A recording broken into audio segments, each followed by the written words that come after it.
तर मित्रांनो, प्रश्न क्रमांक पहिला आहे बघा. खालीलपैकी कोणता राष्ट्रीय महामार्ग जास्तीत जास्त राज्यांना जोडतो?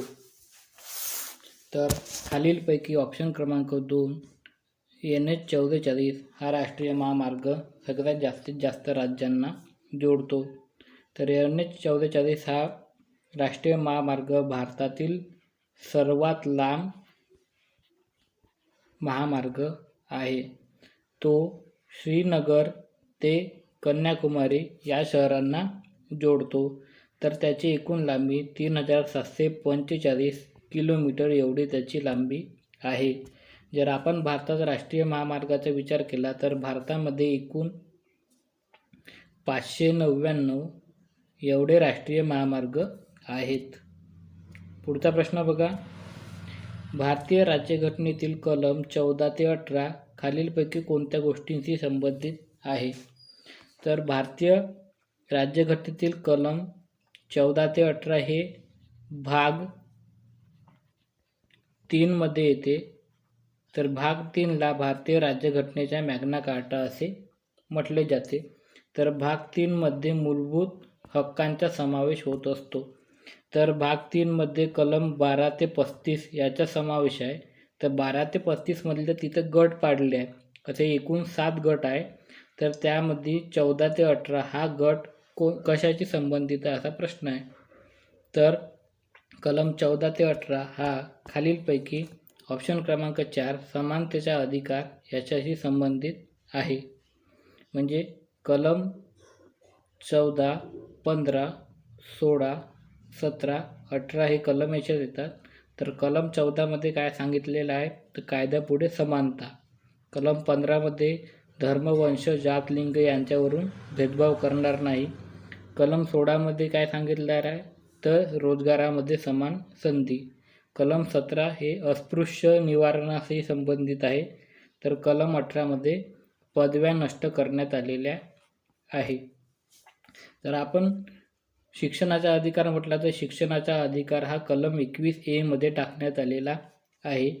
स्वातंत्र्याचा अधिकार हा कलम 19 ते कलम 22 मध्ये आहे. कलम 19 मध्ये एकूण 6 स्वातंत्र्य सांगितलेले आहे.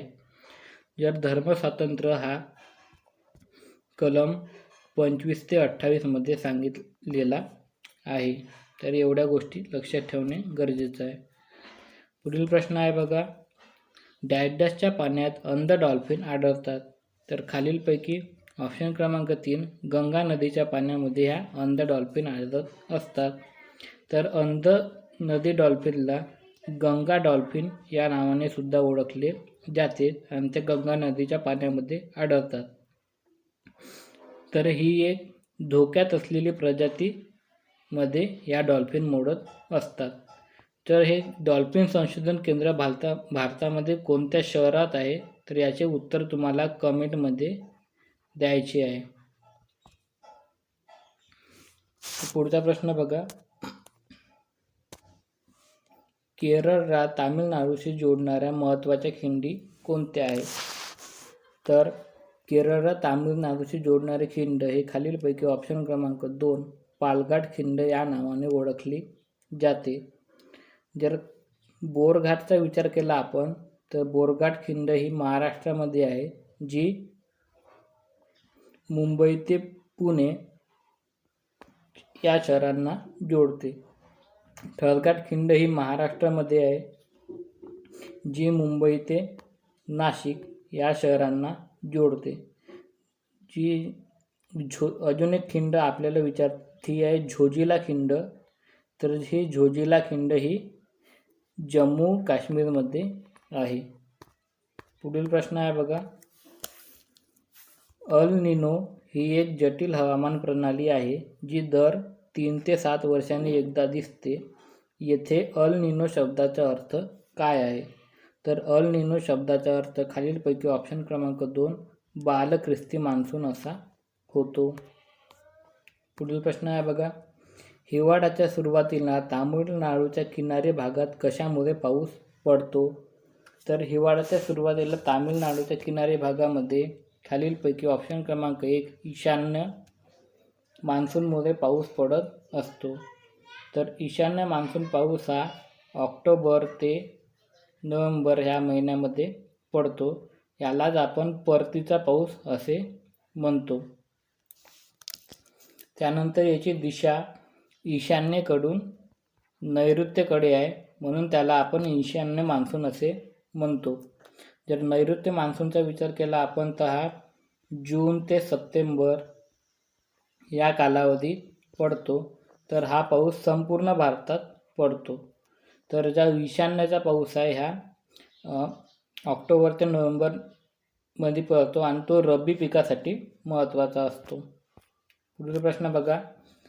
भारतातील टेकड्या आणि त्यांच्या प्रदेश यांच्याचा जोडा दुधवाचा आहे. तर बघा, जावडी टेकड्या आहे त्या पूर्व घाटामध्ये आहे. दोरडा बेट्टा टेकड्या आहे त्या पश्चिम घाटात आहे.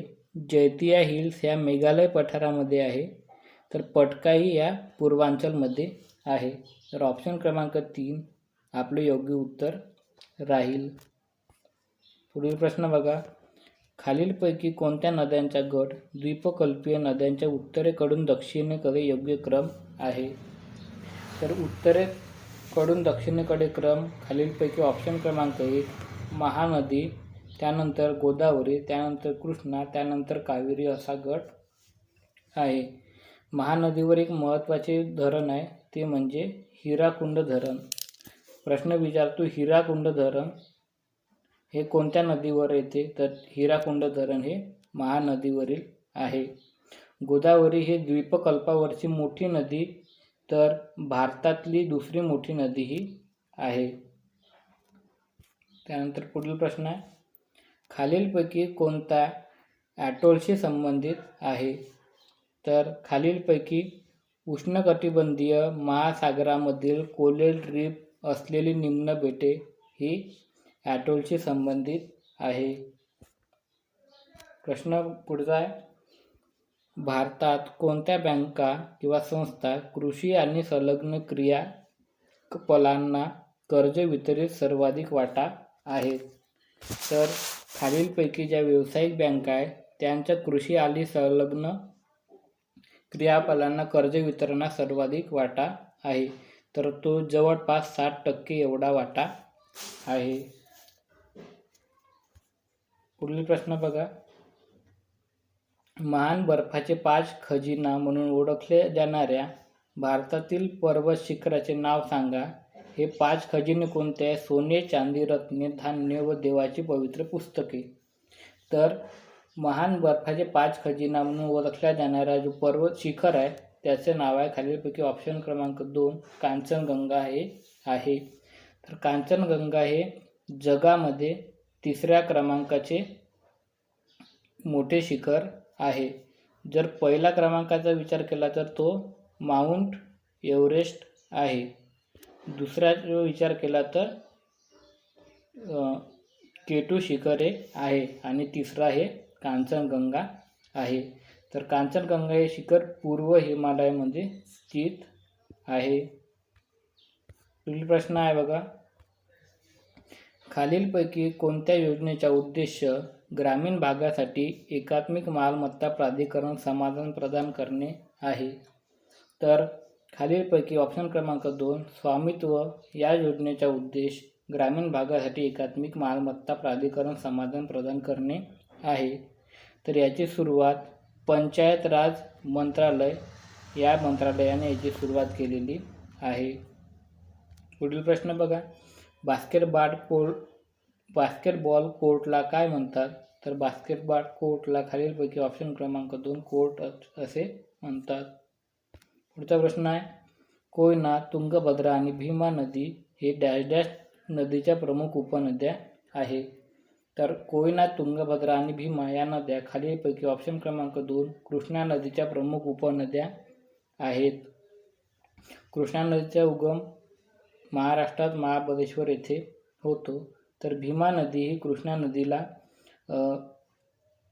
मिळते. तर ते ठिकाण कोणते याचं उत्तर तुम्हाला कमेंटमध्ये द्यायचं आहे. पुढील प्रश्न आहे, प्रार्थना समाजाची स्थापना डॅश डॅश साली मुंबईत झाली. तर प्रार्थना समाजाची स्थापना ही 1967 मध्ये मुंबईमध्ये झाली. तर प्रार्थना समाजाचे संस्थापक खालीलपैकी संस्थापक हे आत्माराम पांडुरंग हे प्रार्थना समाजाचे संस्थापक आहे. त्यानंतर आणखी काही समाज जे स्थापन झाले ते म्हणजे पहिले प्रार्थना समाज, दुसरा आपण ब्राह्मो समाजाचा विचार केला तर ब्राह्मो समाज हा 1828 मध्ये राजा राम मोहन राय यांनी स्थापन केला. त्यानंतर तिसरा समाज आपण विचार केला तर आर्य समाज. तर आर्य समाजाची स्थापना ही 1875 मध्ये स्वामी दयानंद सरस्वती यांनी स्थापन केला. तर चौथा विचार केला आपण रामकृष्ण मिशन, तर याची स्थापना 1897 मध्ये स्वामी विवेकानंद यांनी केली. पुढील प्रश्न आहे बघा, अलीगढ चळवळीची स्थापना सन डॅश मध्ये झाली. तर अलीगढ चळवळीची स्थापना खालीलपैकी ऑप्शन क्रमांक 2 1975 या साली झाली. तर ही स्थापना सर सय्यद अहमद खान यांनी केली. पुढचा प्रश्न आहे बघा, डॅश ही नदी गोदावरी नदीची उपनदी आहे. तर खालीलपैकी ऑप्शन क्रमांक 3 इंद्रावती नदी ही गोदावरी नदीची उपनदी आहे. पुढचा प्रश्न आहे, खालीलपैकी कोण मराठा साम्राज्यातील प्रसिद्ध शासक होते. तर खालीलपैकी ऑप्शन क्रमांक 3 छत्रपती शिवाजी महाराज हे मराठा साम्राज्यातील प्रसिद्ध शासक होते. त्यांना नौदलाचे जनक म्हणून सुद्धा ओळखले जाते. त्यांचा जन्म 1630 मध्ये शिवनेरी किल्ल्यावर झाला. त्यानंतर त्यांनी 1645 मध्ये तोरणा हा किल्ला जिंकला. सगळ्यात पहिला किल्ला तोरणा. मित्रांनो, अशाच ल्युसेंट आधारित सामान्य ज्ञान जीके करिता व्हिडिओला लाईक करा, शेअर करा व चॅनलला सबस्क्राईब करा. आणखी याची PDF हवी असेल तर कमेंटमध्ये त्याची लिंक टाकतो, तिथून तुम्ही टेलिग्राम ग्रुप जॉईन करू शकता. थँक्यू.